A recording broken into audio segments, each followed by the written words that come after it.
Cute cute কিছু প্রাণীর সাথে দেখা হলো, ঘোরা হলো আর একটুখানি আর্ট করা হলো। সো হ্যালো এভরিওয়ান, কি অবস্থা সবার? সকাল সকাল কলেজের জন্য রেডি হয়ে চলে গেলাম রিক্সায় করে আমাদের কলেজে। অ্যান্ড এক্সাম শেষ হওয়ার পরে প্ল্যান করেছি যে একটু পার্কে ঘুরতে যাব। এরপরই আমরা রিক্সায় করে আমি আর আমার বেস্ট ফ্রেন্ড চলে গেলাম আমাদের সিরাজগঞ্জের বিখ্যাত রাসেল পার্কে। অ্যান্ড পার্কে এসে আমরা ফার্স্টে কিছু ভিডিও ক্লিপ নেই পার্কের।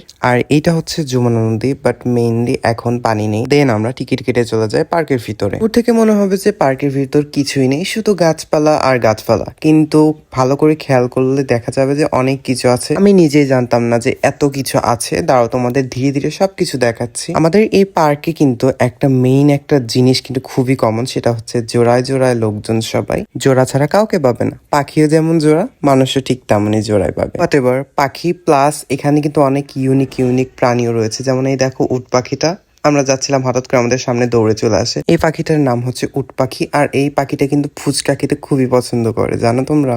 আচ্ছা, এই দেখো একটা আপুর প্লেটে ফুচকা পড়েছিল, সেই ফুচকা গুলো কুড়ে কুড়ে খাচ্ছে, মানে আপুটাকে তাড়িয়ে দিয়েও ফুচকা খাচ্ছে। আর এখানে দেখো আমার দামরা বেস্ট ফ্রেন্ড পানি দিয়ে খেলা করছে, কি সুন্দর করে। মনে হচ্ছিল ধাক্কা দিয়ে পানিতে ফেলে দিই, বাট বললাম থাক, আমারই বেস্ট ফ্রেন্ড। এখানে অনেক ফুলের গাছ ছিল, যেমন এটা, বাট এই গাছটার আমি নাম জানি না, বাট ফুলগুলো অনেক বেশি পছন্দ হয়েছে আমার। তোমরা এখানে কিছু সাদা ময়ূরও দেখতে পাবে, প্লাস জংলি না এটা কি ময়ূর আমি জানি না, বাট ভালোই লাগছে আমার কাছে। বাট সাদা ময়ূরগুলো আনকমন। এর আগের বার আসছিলাম তখন পিচ্ছি পিচ্ছি ছিল, বাচ্চা ছিল।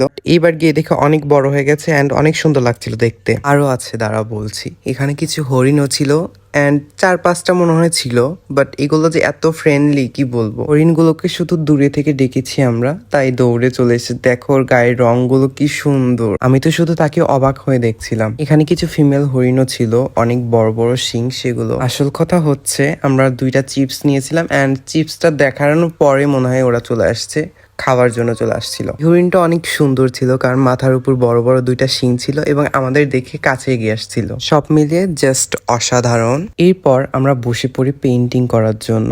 আর এখানে কোনো আমরা সিট খুঁজে পাচ্ছিলাম না, কারণ চারিদিকে শুধু জোড়া জোড়া, আমাদের জন্য কোনো সিট বুকিং দেওয়া ছিল না। যাই হোক, চিপস খাওয়ার পরে এবার আর্টি ফ্রি। আমরা এখানে একটা প্যাড আর একটা কলম নিয়ে গেছিলাম, আমাদের কোনো রেফারেন্স ছিল না, বাট একটা পেইন্টিং জাস্ট দেখে ড্র করা ট্রাই করতেছি। পাবলিক প্লেসে আমি কখনো পেইন্টিং করিনি, মেইনলি আমরা দুজন কখনোই করিনি, তাই একটু ফাস্ট করা ট্রাই করতেছি, তাতে টাইমও কম লাগে অ্যান্ড পেইন্টিংটা একটু ইউনিক হয়, মানে চালানসই হয়। এখন আমি আর্ট করছি একটা জঙ্গল, যে জঙ্গলের সাইড থেকে একটা আকাশ দেখা যাবে, একটা পথ বেরিয়ে গেছে। জঙ্গল দেওয়ার পরে আমি কিছু পাতা অ্যান্ড ডিটেল অ্যাড করছি অ্যান্ড লাস্টে আমি দেবো হাইলাইট। তার আগে আমি কিছু কচি কচি পাতা দিয়ে নিচ্ছি অ্যান্ড গাছের উপর কিছু ডিটেল অ্যাড করে দিচ্ছি। এরপর বনের মধ্যে দিয়ে যাওয়া সুন্দর একটা রাস্তা, এরপর দেবো একটা ছোট্ট সূর্য যা গাছের আড়াল থেকে উকি দিচ্ছে। That's it. এটাই ছিল আজকের পেইন্টিং অ্যান্ড আজকে ব্লগে। পেইন্টিংটা কেমন হলো অবশ্যই কমেন্ট করবে। দেখা হবে নতুন ভিডিওতে। টাটা।